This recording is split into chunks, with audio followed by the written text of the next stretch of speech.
فرمایا کل قیامت کا دن ہوگا، میدان محشر کا دن ہوگا، نفسا نفسی کا عالم ہوگا، ہر آدمی اپنے عزیزوں سے رشتہ داروں سے بھاگ رہا ہوگا۔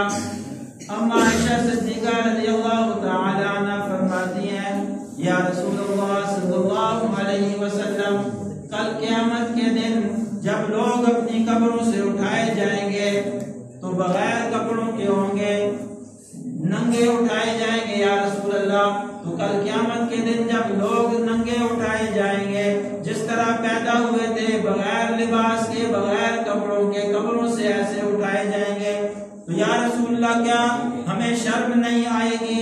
لوگ ایک دوسرے کو دیکھ کر شرم محسوس نہیں کریں گے؟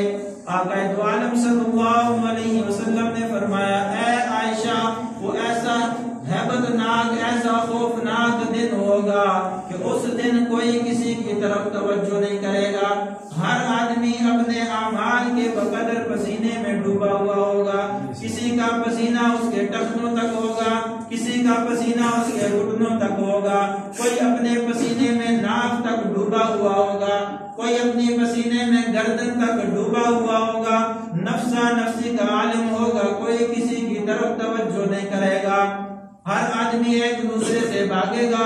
قرآن فرماتا ہے یوم یفر المرء من اخیہ وامہ وابیہ وصاحبتہ وبنیہ، اس دن ماں بیٹوں سے بھاگے گی، بیٹے ماں سے بھاگیں گے، اس دن باپ بیٹوں سے بھاگے گا، بیٹے والد سے بھاگیں گے، اس دن بھائی بھائی سے بھاگے گا، شاگرد استاد سے بھاگے گا، استاد شاگرد سے بھاگے گا، عزیز و اقارب ایک دوسرے سے بھاگیں گے، کہیں مجھ سے نیکی نہ مانگ لے، ماں بیٹوں سے بھاگے گی، ماں کتنا پیار کرتی ہے دنیا کے اندر اپنی اولاد سے۔ سرکار دو عالم صلی اللہ علیہ وسلم نے فرمایا اللہ جل شانہ کی رحمت کے 100 حصے ہیں، اللہ رب العزت نے 99 رحمت کے حصے اپنے پاس رکھے، رحمت کا ایک حصہ اللہ رب العزت نے ساری کائنات کے اندر تقسیم فرمایا، اس رحمت کے ایک حصے کا ایک ذرہ اللہ رب العزت نے ماں کے دل میں ڈالا۔ فرمایا آپ علیہ السلام نے ایک گھوڑی جب اپنے بچے کو دودھ پلاتی ہے اپنی ٹانگیں کھول لیتی ہے کہ میرے بچے کو دودھ پیتے ہوئے تکلیف نہ ہو۔ دنیا کے اندر ماں اپنے بچے کے ساتھ اتنی محبت کرتی ہے، رات کو بچے نے پیشاب کر دیا، سردی کا موسم ہے، سخت سردی کا موسم ہے، ماں بچے کو اٹھا کر خشک بسترے میں ڈالے گی، اس خود پیشاب والی گیلی جگہ پر سو جائے گی، ماں بچے کے ساتھ اتنی محبت فرماتی ہے۔ فرمایا ماں بھوکی سو جائے لیکن اولاد کو بھوکا نہیں سونے دیتی، فرمایا ماں پرانے کپڑے پہن لے گی لیکن اپنی اولاد کو عید پہ نئے کپڑے لے کر دے گی، بچوں کی ساری خوشیاں، بچوں کی ساری ضرورتوں کا ماں خیال کرتی ہے، اتنا پیار کرتی ہے اپنی اولاد کے ساتھ، لیکن فرمایا یہی ماں کل قیامت کے دن اپنی اولاد سے بھاگے گی، کہیں میرا بیٹا مجھ سے نیکی نہ مانگ لے، کہیں میرا بیٹا مجھ سے ایک نیکی نہ مانگ لے۔ ماں اپنی اولاد سے بھاگے گی، والد اپنی اولاد سے بھاگے گا، وہ والد جو دنیا کے اندر اپنی اولاد کے لیے، اپنے بچوں کے لیے اپنا خون پسینہ بہا دیتا ہے، لیکن آج والد بھی اپنے بچوں سے، اپنی اولاد سے بھاگے گا کہ کہیں میرے بیٹے میری بیٹیاں مجھ سے نیکی نہ مانگ لے۔ کل قیامت کا دن نفسا نفسی کا عالم ہوگا، ہر ایک دوسرے سے بھاگے گا۔ قربان جاؤں اللہ جل شانہ کی رحمت پر جس نے ہمیں اپنے محبوب کی امت میں پیدا کیا، قربان جاؤں اللہ جل شانہ کی رحمت پر جس نے ہمیں قرآن مجید جیسی عظیم نعمت عطا فرمائی۔ فرمایا اس نفسا نفسی کے عالم میں جب ایک دوسرے سے بھاگ رہے ہوں گے، ایک حافظ قرآن ہوگا جس کو دنیا کے اندر میں نے آپ نے اپنے بیٹے کو قرآن کا حافظ بنایا ہوگا، اس کے سینے کے اندر قرآن محفوظ کیا ہوگا، حلال روزی کے ساتھ اس کو قرآن پڑھایا ہوگا۔ فرمایا کہ حافظ قرآن ہوگا کل قیامت کے دن جو اپنے ماں باپ کو تلاش کر رہا ہوگا۔ کون ہوگا جی؟ حافظ قرآن ہوگا۔ اس نفسا نفسی کے عالم میں ایک حافظ قرآن ہوگا جو اپنے ماں باپ کو تلاش کر رہا ہوگا۔ کیوں؟ اس لیے کہ اللہ جل شانہ نے اللہ کے محبوب یعقوب نے فرما دیا کہ حافظ قرآن ان 10 آدمیوں کو جن پر جہنم واجب ہو چکی ہوگی، جہنم کا فیصلہ ہو چکا ہوگا، اللہ جل شانہ حافظ قرآن کو فرمائیں گے کہ 10 آدمیوں کو جنت میں اپنے ساتھ لے جاؤ۔ تو یہ حافظ قرآن اللہ کے دربار میں پیش ہوگا۔ اللہ جل شانہ فرمائیں گے ہاں آج 10 آدمیوں کی سفارش کر لے، آج 10 آدمیوں کی سفارش کر، آج تو جس کی طرف انگلی اٹھائے گا، جس کی طرف انگلی کا اشارہ کرے گا، آج میں اس کو جنت میں داخل کر دوں گا۔ میں نے بتا دیا کتنا نفسہ نفسی کا عالم ہوگا، لیکن اللہ جل شانہ فرمائیں گے آج میرے حافظ قرآن آج تو جس کی طرف اشارہ کر دے گا میں اس کی بخشش کا اعلان کر دوں گا۔ یہ حافظ قرآن اٹھے گا، اپنے والدین کو تلاش کرے گا، اپنی ماں کو تلاش کرے گا، اپنے والد کو تلاش کرے گا، اپنی ماں کو پکڑ کر اپنے والد کو پکڑ کر اللہ کے دربار میں پیش کرے گا، اپنے عزیز و رشتہ دار اقارب کو پکڑ کر اللہ کے دربار میں پیش کرے گا۔ یا اللہ ان کی بھی سفارش ہے، یا اللہ یہ میرے ماں ہے، یا اللہ یہ میری ماں ہے، یا اللہ یہ میرے والد ہے، یا اللہ ان کی بھی سفارش کرتا ہوں، یا اللہ ان کی بھی سفارش کرتا ہوں، یا اللہ ان کی بھی سفارش کرتا ہوں، یا اللہ دنیا کے اندر اس نے مجھے پانی پلایا تھا، یا اللہ اس کی میں سفارش کرتا ہوں، یا اللہ دنیا کے اندر میں پڑھتا تھا، میں تعلیم حاصل کرتا تھا، میرا کوئی روزگار نہیں تھا، میرے دنیا کے اندر کوئی بزنس نہیں تھا، یا رب العالمین میری تعلیم کے اندر اس نے میری معاونت کی، میری مدد کی، میرا خیال کیا، یا رب العالمین اس نے دنیا کے اندر میرے پاس قرآن مجید نہیں تھا، اس نے قرآن لا کے دیا، یا رب العالمین میرے پاس تپائی نہیں تھی، اس نے تپائی لا کے دی۔ فرمایا جو بھی خدمت کی کل حافظ قرآن فرمائے گا یا اللہ اس نے میری یہ خدمت کی، اللہ جل شانہ فرمائیں گے اے میرے بندے حافظ قرآن تو جس کی طرف اشارہ کرے گا میں اس کو بخشش کا اعلان کر کے جنت میں داخل کر دوں گا۔ دنیا کے اندر جب ہم کسی نوکری ملازمت کے لیے جائیں تو سفارشی تلاش کرتے ہیں، کیا کرتے ہیں جی؟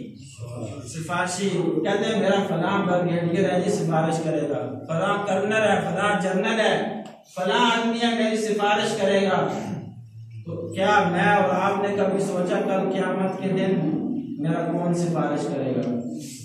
کوئی سفارشی ہم بھی تیار کر لیں، کوئی سفارشی ہم بھی تیار کر لیں دنیا کے اندر، کل قیامت کے دن وہ ہماری سفارش کر سکے، کل قیامت کے دن وہ ہماری سفارش کر سکے۔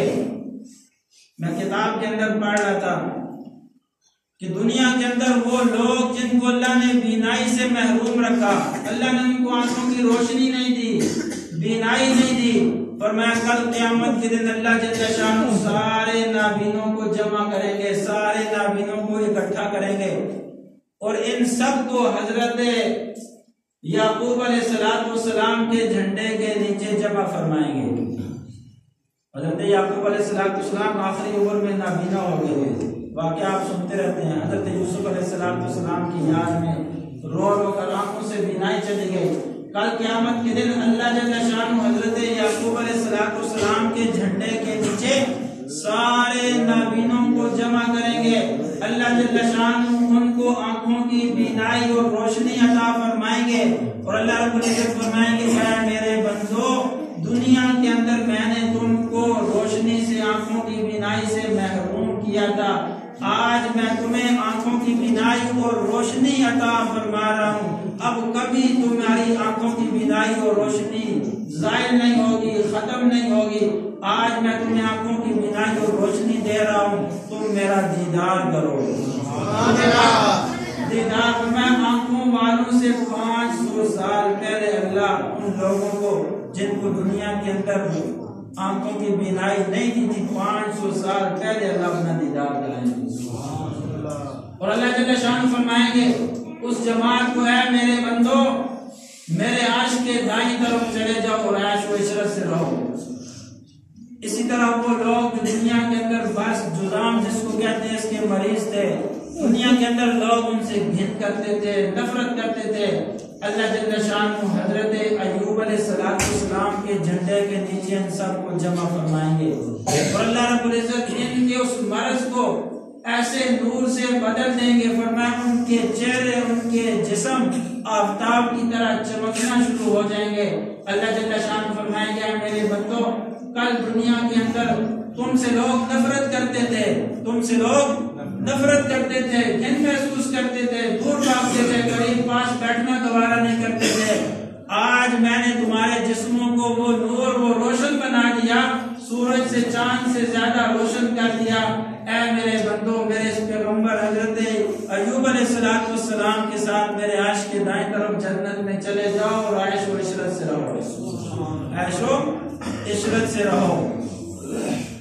یہ سارا منظر علماء دیکھ کر اللہ جل شانہ سے فرمائیں گے، اصل یہ بات سنانے کا جو مقصد میں آپ کو بتا رہا، یہ سارا منظر دیکھ کر علماء اللہ جل شانہ سے فرمائیں گے یا رب العالمین، یہ وہ لوگ جن کو دنیا کے اندر آپ نے آنکھوں کی بینائی سے محروم رکھا، ہم ہی نے تو ان کو آپ کا پیغام سنایا تھا کہ اللہ رب العزت کا شکر ادا کرو، اس پر صبر کرو، اللہ جل شانہ کا شکر ادا کرو، اللہ تمہیں جنت دے گا۔ ہم ہی نے تو ان کو بتایا تھا، یہ تو چلے گئے جنت میں، یا اللہ ہمیں کب جنت میں بھیجا جائے گا؟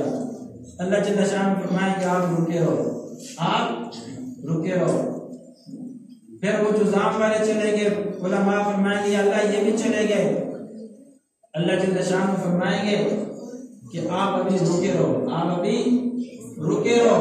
اللہ جل شانہ علماء سے فرمائیں گے، کس سے فرمائیں گے؟ علماء سے، قراء سے فرمائیں گے، وہ لوگ جو دنیا کے اندر دین سکھاتے رہے، دین کی تعلیم دیتے رہے، اللہ جل شانہ فرمائیں گے اے میرے علماء، اے میرے قراء، اے میرے بندو، دنیا کے اندر میں نے تمہیں بھیجا تھا، دنیا کے اندر بھی میں نے تمہیں اس لیے بھیجا تھا تاکہ تم لوگوں کو نفع پہنچاؤ، تاکہ تم لوگوں کو نفع پہنچاؤ، ان کو دین سکھلاؤ، کلمہ سکھلاؤ، قرآن سکھاؤ، نماز سکھاؤ، ان کی تربیت کرو۔ دنیا کے اندر بھی میں نے تم لوگوں کو لوگوں کے نفع کے لیے بھیجا تھا، آج بھی میں تمہیں لوگوں کے نفع کے لیے یہاں روک کر رکھ رہا ہوں۔ فرمایا اللہ علماء سے، قراء سے فرمائے گے یہاں کھڑے ہو جاؤ اور میرے بندوں کی سفارش کرتے جاؤ، میرے بندوں کی سفارش کرتے جاؤ، تم جس کی بھی سفارش کرو گے میں اس کی سفارش کو قبول کروں گا۔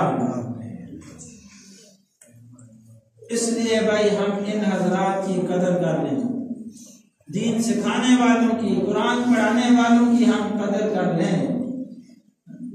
امام نافع مدنی رحمۃ اللہ علیہ بزرگ گزرے ہیں، 70 سال تک انہوں نے مسجد نبوی کے اندر قرآن پڑھایا۔ کتنے سال تک؟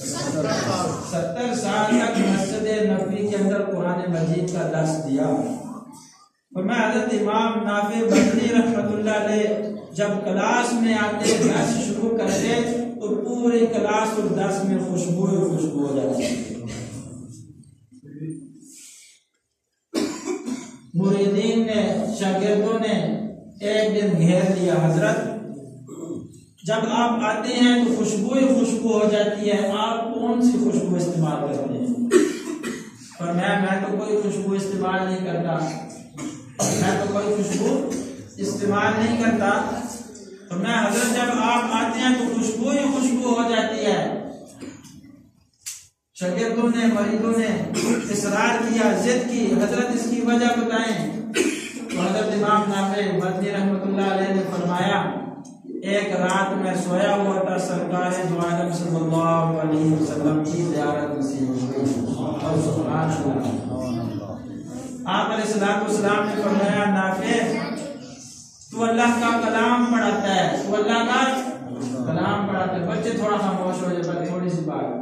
فرمایا آپ علیہ السلام نے فرمایا اے نافع میرے روزے کے پاس میری مسجد میں اللہ کا کلام پڑھاتا ہے، میرا دل چاہتا ہے تیرے ہونٹوں پہ بوسہ دوں۔ سبحان اللہ۔ اے نافع تو اللہ کا کلام پڑھاتا ہے، میرا دل چاہتا ہے تیرے ہونٹوں پہ بوسہ دوں۔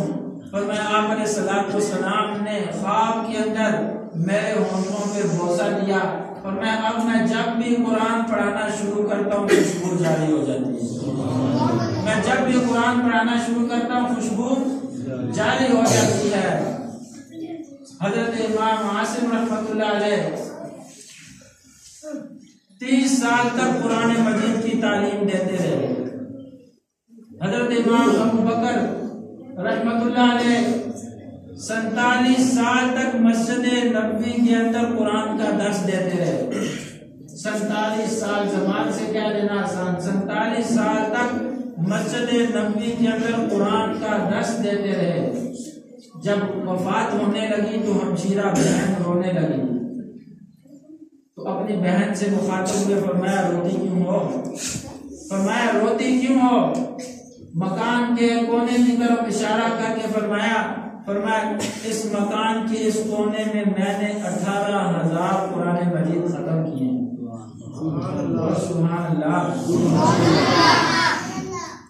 فرمایا 24,000 قرآن مجید انہوں نے اپنی زندگی میں ختم کیے، اور مکان کے کونے کی طرف اشارہ فرمایا اس مکان کے اس کونے میں نے 18,000 قرآن مجید ختم کیے۔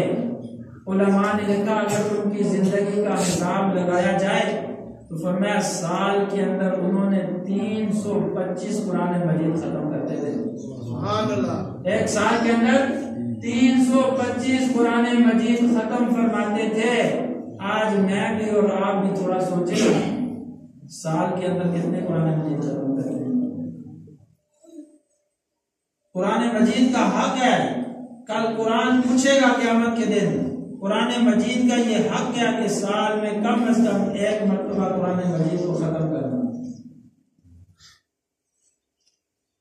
میں اور آپ سوچے نا کتنے ختم کرتے ہیں ہم۔ تو اس لیے میرے عزیز دوستو، قرآن مجید کے ساتھ محبت، اپنے بچوں کو قرآن مجید کی تعلیم دینا، یہ میری اور آپ کی دنیا آخرت کی ضرورت ہے۔ دمشق کے ایک بزرگ گزرے ہیں، آخری بات سنا کر اجازت چاہوں گا۔ دمشق کے ایک بزرگ گزرے ہیں، انتہائی قابل توجہ بات ہے۔ فرماتے ہیں کہ ایک عورت قبرستان کے اندر آئی اور قبر کھودنے والے سے کہا کہ ایک قبر تیار کر دو۔ اس قبر کھودنے والے نے قبر تیار کی، تھوڑی دیر کے بعد ایک میت آئی، اس کے ساتھ 10-20 آدمی تھے۔ فرمایا اس میت کو قبر کھودنے والے نے میت کو قبر کے اندر جب رکھا تو بے ہوش ہو گیا۔ کچھ دیر کے بعد ہوش آئی، مٹی وغیرہ ڈالی، لوگ چلے گئے۔ کچھ عرصے کے بعد پھر وہی عورت آئی اور آ کر ایک قبر کھودنے کا حکم دیا۔ اسی قبر کھودنے والے نے قبر تیار کی۔ فرمایا تھوڑی دیر بعد ایک جنازہ آیا، اس کے ساتھ بھی تھوڑے سے چند آدمی تھے۔ اب اس قبر کھودنے والے نے اس میت کو بھی قبر میں اتارا، لیکن بے ہوش نہیں ہوا۔ اس میت کو دفنانے کے بعد یہ آدمی ان لوگوں کے پیچھے پیچھے چلا گیا اور جا کر اس عورت کا پوچھا کہ یہ کون عورت تھی اور یہ لوگ اس کے کیا لگتے تھے، اور میں اس عورت سے ملنا چاہتا ہوں۔ اب یہ قبر کھودنے والے نے عورت کا پتہ لگا کر اس عورت سے ملاقات کی، اس سے پوچھا کہ یہ 2 میت یہ کون تھے، ان کا کیا عمل تھا؟ اس عورت نے پوچھا کہ کیا وجہ ہے، آپ کیوں پوچھ رہے ہیں؟ اب اس قبر کھودنے والے نے بتایا کہ جس وقت میں نے پہلی میت قبر کے اندر رکھی، جو ہی میں نے میت کو ابھی زمین پہ رکھا نہیں تھا تو 2 گھوڑ سوار آئے اور اس میت کو اپنے ساتھ لے گئے، اور جہاں تک میری نگاہ جاتی تھی قبر کھل گئی۔ بولو سبحان اللہ، سبحان اللہ۔ جہاں تک میری نگاہ جاتی تھی قبر کھل گئی۔ فرمایا یہ دوسرا جو میت کو لے کر آئی تھی، تو نے جو قبر کھولنے کا حکم دیا تھا، میں نے جب اس کو قبر میں رکھا تو اس کے ساتھ بھی یہی معاملہ ہوا۔ بتاؤ ان کا عمل کیا تھا، بتاؤ ان کا عمل کیا تھا۔ سننا چاہتے ہیں، اپنائیں گے انشاءاللہ زندگیوں میں۔ اس عورت نے کہا یہ جو پہلی میت تھی، پہلا نوجوان تھا، یہ میرا چھوٹا بیٹا تھا، اور یہ میرا چھوٹا بیٹا قرآن مجید حفظ کر رہا تھا۔ یہ جو میرا پہلا چھوٹا بیٹا تھا جس کو پہلے تو نے دفنایا، فرمایا یہ میرا چھوٹا بیٹا تھا، قرآن مجید حفظ کر رہا تھا، قرآن مجید حفظ کرتے کرتے اس کا انتقال ہو گیا۔ اور فرمایا یہ جو دوسری میت تھی یہ میرا بڑا بیٹا تھا، اس کا بھائی تھا۔ میرا چھوٹا بیٹا قرآن حفظ کر رہا تھا، اس کا بڑا بھائی مزدوری کرتا تھا، محنت کرتا تھا، اپنے اس چھوٹے بھائی کو خرچہ دیتا تھا، اس چھوٹے بھائی کو خرچہ دیتا تھا، اس کے ساتھ تعاون کرتا تھا۔ اللہ رب العزت نے دونوں کے ساتھ ایک جیسا معاملہ کیا، اللہ نے دونوں کو جنت الفردوس عطا فرمائی اور قبر کو حد نگاہ تک کھول دیا۔ فرمایا کہ اب یہ قبر کھودنے والا، اس نے اپنی آنکھوں سے دیکھ لیا قرآن پڑھنے والوں کی فضیلت، قرآن پڑھانے والوں کی فضیلت اور قرآن کی خدمت کرنے والوں کا انعام اپنی آنکھوں سے دیکھ چکا تھا۔ وہیں سے قبر کھودنے کا کام ختم کر دیا، جا کر دمشق کے ایک مشہور بڑے مدرسے میں داخلہ لیا، قرآن پڑھا، تفسیر پڑھی، حدیث پڑھی، فقہ بنی اور فرمایا دمشق کا ایک بہت بڑا عالم بنا، دمشق کا ایک بہت بڑا عالم بنا۔ اس لیے آپ علیہ السلام نے فرمایا کن عالما او متعلما او مستمعا او محبا ولا تكن خامسا فتهلكا۔ آپ علیہ السلام نے فرمایا عالم بنو، طالب علم بنو، دین سکھانے والے بنو، دین سیکھنے والے بنو اور دین سیکھنے والوں کے ساتھ تعاون کرنے والے بنو، دین سیکھنے سکھانے والوں کے ساتھ محبت کرنے والے بنو۔ اگر عالم بن سکتے ہو تو عالم بنو، دین سیکھ سکتے ہو تو دین سیکھو، عالم بنو۔ اگر عالم نہیں بن سکتے دین سیکھو، متعلم بنو، کسی کی شاگردی اختیار کرو۔ فرمایا اگر یہ بھی نہیں کر سکتے تو کم از کم دین سیکھنے والوں کی مدد کرو، ان کی امداد کرو، ان کا تعاون کرو۔ فرمایا اگر تعاون بھی نہیں کر سکتے کم از کم دین سیکھنے اور سکھانے والوں کے ساتھ محبت کرو۔ فرمایا ولا تکن خامسا، فرمایا پانچویں نہ بننا۔ کیوں پانچویں کیوں نہ بننا؟ فتہلکا، جو پانچواں بنے گا ہلاک ہو جائے گا۔ پانچواں کون ہے؟ یا تو عالم بنو، یا طالب علم بنو، یا دین سیکھو یا دین سکھاؤ، یا ان کے ساتھ تعاون کرنے والے بنو، یا ان کے ساتھ محبت کرنے والے بنو۔ پانچویں نہ بننا، ان کی ٹانگیں نہ کھینچنا، ان کی مخالفت نہ کرنا، ان کے راستے میں نہ آنا، ان کے ساتھ ضد نہ کرنا، ان کے ساتھ حسد نہ کرنا، ان کی مخالفت نہ کرنا، ان کے راستے میں رکاوٹیں نہ بننا۔ آپ علیہ السلام نے فرمایا ولا تکن خامسا، پانچویں نہ بننا، فتہلکا، نہیں تو ہلاک ہو جاؤ گے۔ دنیا کے اندر بھی ہلاکت ہے، آخرت کے اندر بھی ہلاکت ہے۔ فرمایا ان لوگوں کے ساتھ محبت کرنے والے، تعاون کرنے والے بنو۔